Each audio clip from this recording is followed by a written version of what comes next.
قرائت شاهاثر علامه باباجان غفورов تاجیکان، تاریخ قدیمترین، قدیم، عصر میانه و دوره نو.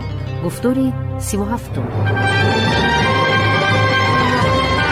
اثر تاجیکان شعله بود که به صحیفه های تاریک و فراموش گشته تاریخ ملت تاجیک روشنی انداخته، پدیده های خودشناسی و افتخار ملی را تکمیل داد. پرزیدنت جمهوری تاجیکستان امامعلی رحمان.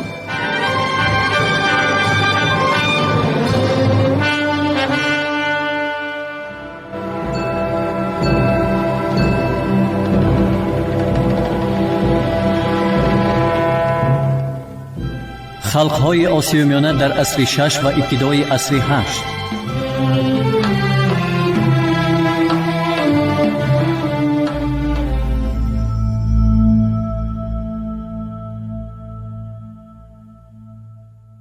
احوال اهل مهنت نهایت وزنین بود.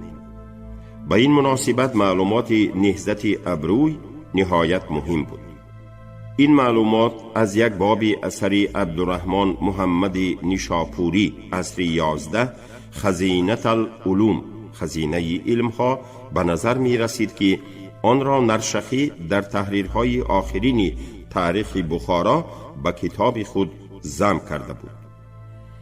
به قول نرشخی، نیشاپوری نوشته است که مردم در ناحیه بخارا از دوره‌های قدیمترین ساکن بودند و مردمان از هر جانب آمدند و آنجا خرمی گرفت و مردمان از جانب ترکستان آمدندی و بدین ولایت آب و درختان بسیار بودی و شکار بسیار بودی.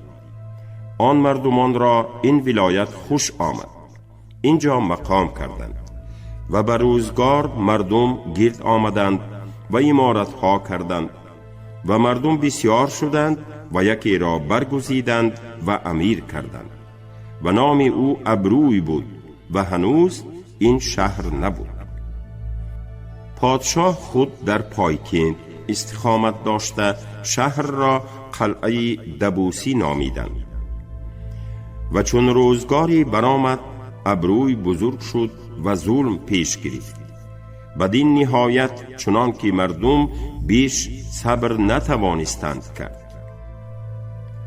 دهقانان و توانگران از این ولایت بگریختند و آن شهر را خموک نام کردند، از بهر آنکه دهقان بزرگ که رئیس آن طایفه که از آنجا رفته بود وی را خموک نام بود. پس آن مردم که به بخارا مانده بودند به نزدیک مهتران خود کس فرستادند و فریاد خواستند از جبر ابروی. آن مهتران و دهقانان به نزدیکی پادشاه ترکان رفتند و نام آن پادشاه قراچورین ترک بود. او پسر خود شیر کشور را با لشکری زیاد روان کرد. شیر کشور به بخارا آمده در پایکند ابروی را دستگیر کرد. او بفرمود تا یک جوال را بزرگ از کبت سرخ پر کردند و ابروی را در آن جوال کردند تا بمرد. بعد از این شیر کشور حاکم ولایت بخارا شد و به گریزگان فرمان کرد که به جایهای خود برگردند، چون هر کی توانگر بود و دهقان بزرگ بود گریخته بود و درویشان و فقیران مانده بودند. چون آن قوم باز آمدند، آن قوم که بیچاره مانده بودند خدمتگاران آن قوم شدند و در میان آن قوم دهقان بزرگ بود که آن دهقان را بخار خداد گفتندی، از بهر آن که دهقان زاده قدیم بود و زیا بیشتر او را بود و اغلب این مردمان کدیوران و خدمتگاران او بودند. عالمان این روایت را بارها تدقیق و تحقیق کردند.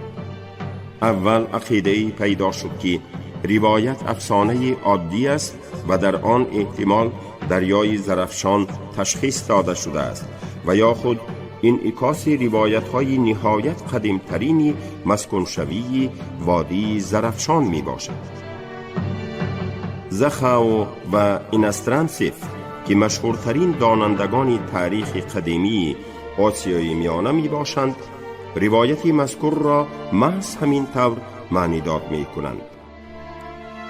مارکوارت بار اول در یک قطار اثرهای خود عقیده را پیش نهاد که در این روایت واقعه های ریالی تاریخی انعکاس شده. زیاده از این وی اثبات می کند که در این روایت سخن از مبارزه می رود که ترک ها و هیتاریان برای سوخت می بردند. یعنی سخن از واقعه های سالهای 60 عصر 6 می رود. در اساس چندین مقایسه ها وی تخمین می کند که ابروی باید یکی از شاهان آخرین هیتاریان باشد. در آمد گپ وی شکل ابریزی این نام را قبول کرده است که در یکی از دستنویس ها دوچار می شود. تولستوف هم فرضیه عجیبی را پیش نهاد. به عقیده وی این واقعه ها در آخر سالهای 80 عصر 6 روی داده اند و به نزاع و خرخشه داخلی خاقانی ترک نسبت دارند که در نتیجه آن ترک ها به واحه بخارا به طرز عاموی مهاجر شده بودند. وی تکلیف می کند که اشخاص روایت نیشاپوری با اشخاص ریالی خاقانی که در همان دوره ها عمل می کردند مقایسه کرده شود. ولی هم در فرضیه تولستوف و هم در تخمین مارکوارت جایهای سست هستند و فرضیه وی هرچند جالب دقت باشد هم الحال درستی آن اثبات نشده است. از احتمال دور نیست که این واقعه ها اندکی ثانی تر، یعنی در سالهای 90 روی دادند.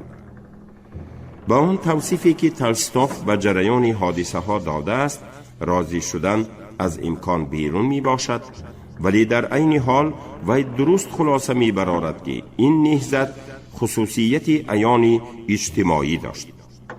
در این مبارزه و عموماً در همه گونه مبارزه نسبت اتنیکی جهت حل کننده نیست. مهاجران عادی ترکی در این کشور ساکن بودند یا ساکن می شدند همدم و همراز سغدیان کمبغل بودند و برعکس اعیان و اشراف سوخت با اعیان و اشراف ترک ها از یک گریبان سر می برداشتند. به همین طریق موافق روایت نیشاپوری و یک قطار دیگر مدرکات گفتن ممکن که آسیای میانه عرصه مبارزه شدید صنفی بود و سبب این مبارزه همین بود که دهقانان می کوشیدند به گردن اهل آزاد جماعت یوغ استثمار اندازند.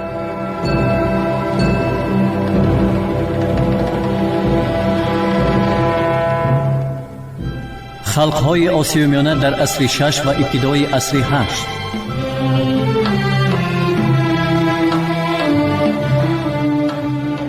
تخارستان در عصر 6 ابتدای عصر 8.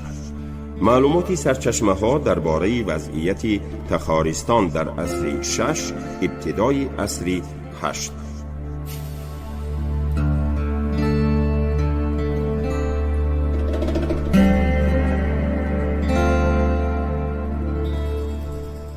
نام تخارستان بار اول در یک اثر ترجمه‌ای سال 383 ذکر می شود.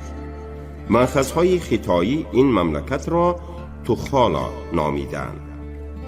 تخارستان ناحیه‌های حاضره جنوبی تاجیکستان، ولایت سرخندریای ریسپوبلیک ازبکستان و ناحیه شمالی افغانستان را در بر می گرفت.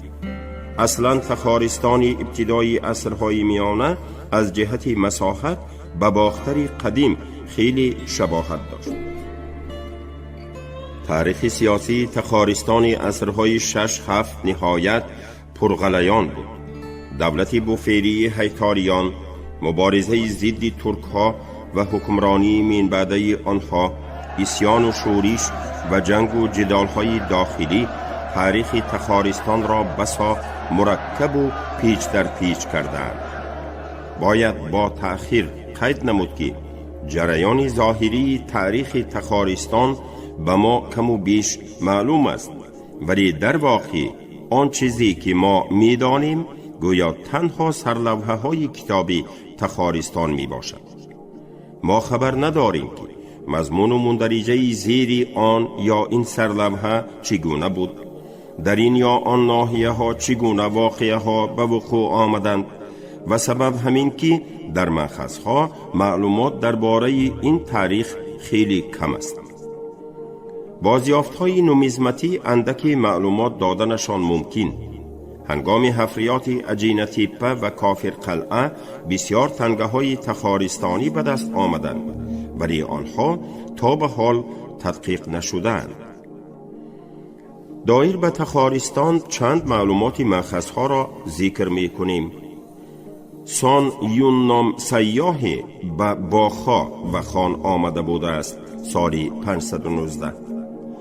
وی می نویسد که کوه های اینجا آسمان بوس و درهایش بیتگ است و پادشاه این ملک در شهر اقامت دارد که خودش بنا کرده است. سر و لباس مردم نهایت به زیب و شینم و اکثری آن از چرم. اقلیم کشور بیحد خنک بوده. مردم عادی در غارها زندگی می کنند. خصوصا بورانهای برفی زیاد می شده است. در جنوبی مملکت کوههای پربرفی بلند واقع بودند. سان یون راهش را دوام داده به کشوری ییده هیتاریان رسید که آن بدخشان حاضر است.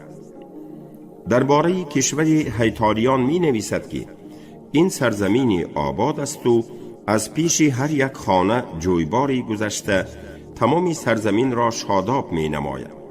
احتمال این رودهای کوهی و کانالهای آبیاری باشد.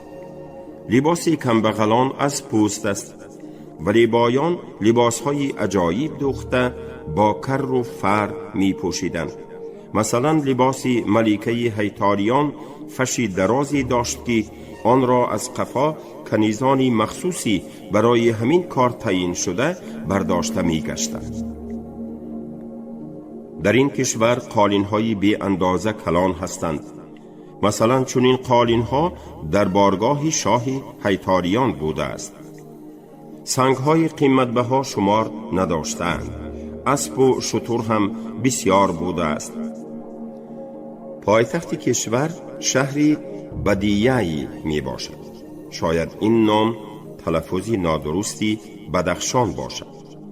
در مأخذ سال 590 ولایتی باداچن ذکر شده است که این بی شبهه بدخشان می باشد. مدرکات سالنامه آل سویشو و ابتدای عصر 7 نسبت دارد.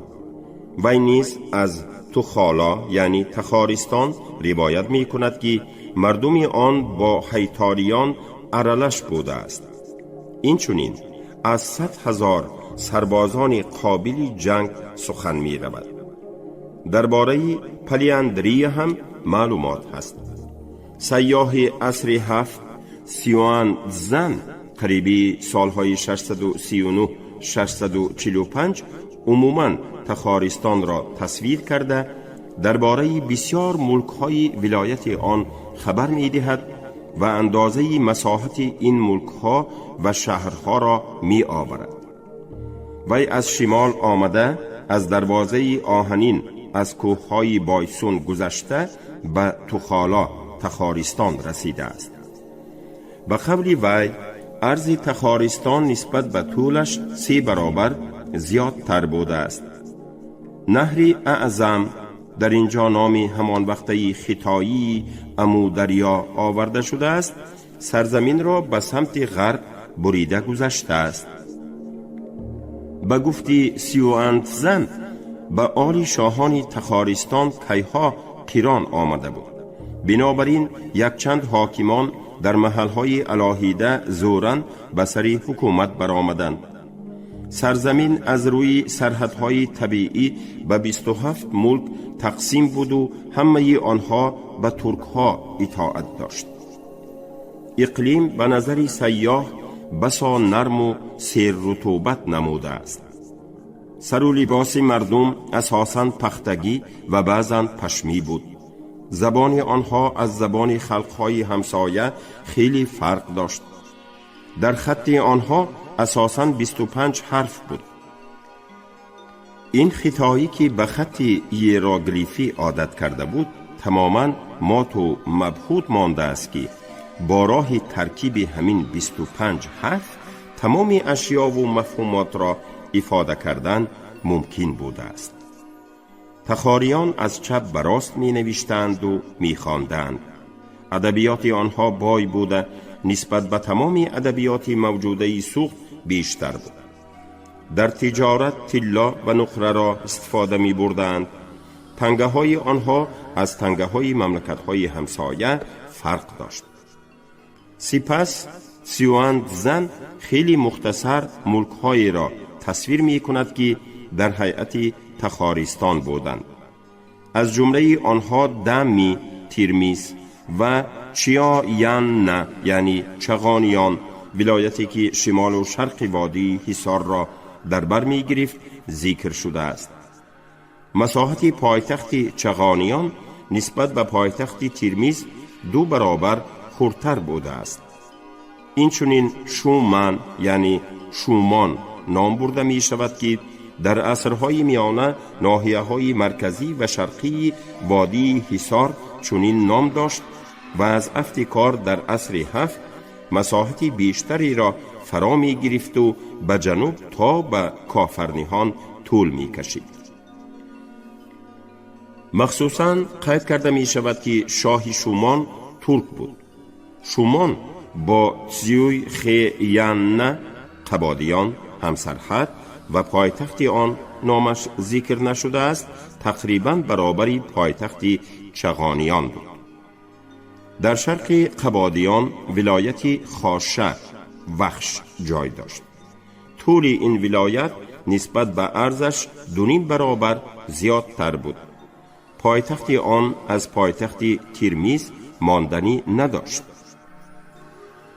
شرقتری وخش ملک کیدالا خودتل ختلان جایگیر بود. در شرق این ملک با کوههای سندین پامیر هم سرحد است و آن کشوری است که نسبت به تمام ملک‌های مذکور کلانتر می باشد. پایتخت آن برابری پایتخت تیرمیز بود. به مناسبت ختلان باز درباره 2 ولایت دیگر گپ زدند در کار. یکی از آنها را سیواند زن آلینی می نامد و آن در هر 2 ساحل 5 جایگیر بود و شهر اساسیش خیلی کلان حساب می شد. ولایت دیگر پالی خواه است و آن هم مثل آلینی در سرزمین توخالا جای داشت. شهر اساسی این ولایت هم خیلی کلان بود. بیل پلیخا را همان فرخار می گوید که در خریطه وود قید شده است، اطراف کوکچی. مارکوارد هم این گپ را بحث ناپذیر می شمارد. بیلینیتسکی اثبات کرد که مارکوارد غلط رفته است و خلاصه درست برآورد که گپ درباره فرخاری می رود که در ساحل راستی 5 واقع است، حاضره ریان فرخاری تاجیکستان. در مسئله آلینی همین را گفتن لازم که این بی شبهه ارخانی مخالفان عصر میانه می باشد و در همان دوره ها در ساحل راست جای داشت. غیر از این ملک های تزیوی می تا قماد که در کم کجای ناحیه قراتگین و درواز و ونج واقع بود، شید سینی، شغنان، باداچوان، بدخشان و داماسیتیدی و خان نامبر می شود. پایتخت داماسیتیدی خون تادا بود. گفته می شود که اقلیم این محل نهایت سخت است. مثلا درباره داماسیتیدی نوشتند که زمین آن را کوههای پست و بلند چاق کرده است و سطح آن ریگزار و سنگلاخ می باشد. در این محل تندبادهای سردی جانسیتام با قوه دهشت‌آوری می‌وزیدند. به قبل سیوان یوزن در بخان اندک گندم و لوبیا می‌کشتند. وی اسب‌های جایداری را بسیار تعریف می‌کند. آنها خرد باشند هم به غایت پرطاقت بودند و مسافه‌های زیاد را طی کرده می‌توانستند. لباس مردم پشمی بود. در عین تصویر شغنان گفته می شود که در اینجا گندم، لوبیا و حتی کمتر شالی می کارند. لباس شغنانیان از چرم و پشم بود. خطی اینجا به خطی تخاریان مانند باشد هم، ولی زبان شغنانیان از آنها فرق داشته است. سیوان زن پایتخت تخارستان پاخا بلخ را تصویر می کند که آن قلعه دستنارسی نسبتاً کم‌آدمی بود. غیر از این وی دیگر ناحیه هایی را که در ساحل چپی تخارستان در خاک حاضره شمال افغانستان جای داشتند تصویر می کند. موافق مدرک تاریخ تن نام مأخذ نیمه دوم عصر 7 و اول عصر 8 تخاریان همراه هیتاریان زندگی می کردند و حیات مقیمی به سر می بردند. در شغنان قرارگاه شاه اول شهری کوهان بود. ثانی‌تر وی در وادی‌های گوناگونی بین کوه‌ها زندگی می کردگی شد. ترجمه بیچورین چنین است: شوند متن مذکور را دیگر خیل فهمیده است. اول پایتخت در شهر کوهان بود، سپس مردم در دره‌های کوهی مسکون شدند. در 5 وادی کلان 5 والی صاحب اختیار می نشست و همه آنها را یک جایه 5 شین می نامیدند. موافق خبری مأخذ زراعتکاری وجود نداشته است. در بابت وخان تاریخ تن فقط گپ‌های سیوان زن را تکرار می کند. مثلا این تاریخ هم می گوید که چشم مردمی اینجا کبود است و غیره. ولی برخلاف سیوان زن مأخذ نام قرارگاه را دیگر گفته است و آن سایگشین می باشد و از شمالتر این شهر دریای اخو 5 می گذشته است. مارکوارد تلفظ قدیمی این نام را در نظر داشته تخمین کرد که این شهر باید اشکاشین باشد. پس در همان دوره ها پایتخت شغنان در ساحل چپی دریا واقع بوده است. شوان و دیگر عالمان به این فکر راضی‌اند و آن فکر در حقیقت تماما درست می نماید. این چنین تصویر ختلان هست که در آن دوره ها ولایت کلانی بود. پایتخت آن سی چوکان نام داشت و آن قرارگاهی پادشاه حساب می شد. مملکت از اسب‌های عالی جناب و پلنگ‌های زرد موی، احتمال شیر یا ببر باشد، بای بود. در آخر خبر داده می شود که در این ولایت 4 کوه نمک هست و در حقیقت حالا هم در قریبی واسع خوج مومین نام کوه کلانی نمک هست. خایچه آنام دیگر درویش بودایی که سال 726 به آسیای میانه آمده بوده است درباره تخارستان چنین معلومات می دهد: مملکت را عرب‌ها ضبط نمودند. پادشاه از آنها گریخته در بدخشان پناه برده است. زبان مردم از زبان دیگر مملکت‌ها فرقی کلان دارد و اندکی به زبان کپیسه مانند است. برای سر و لباس پشمینه و گزوارهای پختگی را استفاده می‌برند. در سرزمین شماره شتور و گوسفند، خچیر و اسب و مساحت پختزار و تاکزار زیاد است. خوراک معمولی مردم از خمیر می باشد. مردان سر و ریش و مویلب خود را می تراشند. زنان برعکس مویهای دراز دارند. پادشاه، اعیان و اشراف و مردم پیروی طریقتی خینایانی مذهب بودایی می باشد. دیر و راهبان زیادند. در تخارستان 10 5 3 یا 2 برادر یک زنی عمومی دارد. این اخبار دلیلی همین که در این ناحیه ها پریاندری رسم بوده است که آن با سکونت هیتاریان علاقمند می باشد. در ختلان خایچه این کشور را هم چنان تصویر کرده است که اکثری نکته های آن به تصویر عمومی تخارستان قریب یک است. نیز پادشاه از ترک ها بود و نیمه مردم خو یعنی جایداری، نیمه دیگرش ترک ها. مملکت در دست عرب ها می باشد. یک قسم مردم به زبان تخاری، قسم دیگر به ترکی و باز یک قسم به شیوه محلی گپ می زنند. در ختلان شتر، خچیر، گوسفند، اسب، گاو، خر هست. پخته می کارند، تاک می پرورند، گزواری پشمین می بافند. سر و لباس مردم از گزواری پختگین هم می شود. بسیاری ها پوستین می پوشند.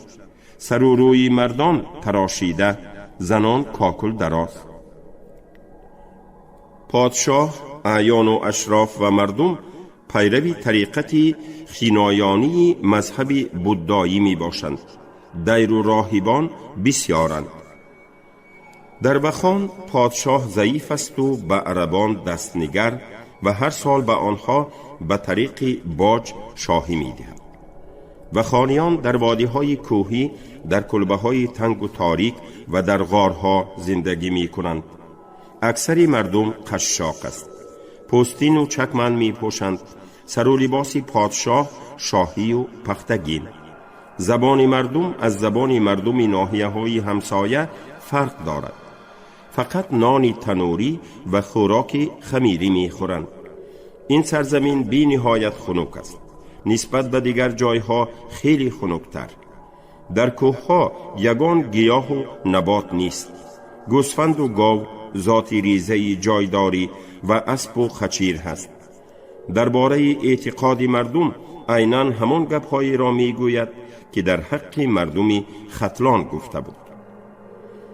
سیاح اینچنین درباره 9 ملک شگینان شغنان خبر می‌دهد. در یکی آن ملیک بالشکری خود می ایستاد. ملیک شغنان به شاهی و خان تابع است. اقلیم مملکت بی نهایت خنک بوده. خودی آن در مابین کوههای پربرف جای دارد. گوسفند، اسب، گاو و خر هست. شاه و اعیان و اشراف لباسهای پختگین دارند. پوستین می پوشند. مردم عادی از پوستک لباس می دوزند و گاها چکمن می پوشند. زبان آنها از زبان مردم اطراف فرق دارد. در شگینان آیین بودا رسم نیست. اینچنین روایت می کنند که شاه برای تاراج کاروان تاجران دسته های مخصوص می فرستاده است.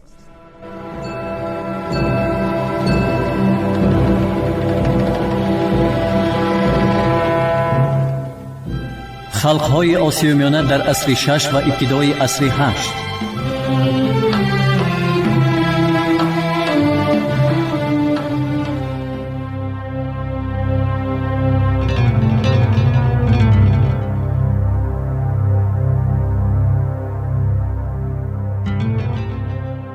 شما گفتاری 37 را از کتاب علامه باباجان غفورов تاجیکان شنیدید.